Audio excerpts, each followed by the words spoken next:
小姐？先生你喺度做咩喎？你屋企係咪想冇衫賣茶葉係嘛？你屋企冇衫着係嘛？一睇你誒，咁嘅樣，我覺得好想剪埋呢一嚿，咁我就可以襯成一套啦。點解剪我件衫？我翻工衫嚟㗎。我係裁縫嚟㗎嘛，你睇我呢啲百家布冚唪唥都係我剪嚟嘅，剪翻嚟嘅咧，一嚿、好犀利兩嚿、喎三嚿，應該大概有6張氈左右啦。我係爭你呢張咋。我呢件衫俾埋你，我點樣翻工喎？你知我又唔係茶，我係摘茶葉㗎嘛，摘呢個茶葉係咪？哇，好曬㗎嘛，唔着啲咁嘅衫點可以抵擋呢個 UVA、UVB 咧？你採咩茶葉咧？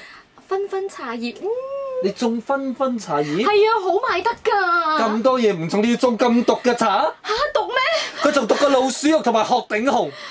我覺得應該啱㗎啦。唯獨是你摘佢嘅話，佢先至唔會傷害到你。點解喎？因為即使佢係再強嘅硫酸，因為你係肉酸，所以佢應該唔會傷害你嘅。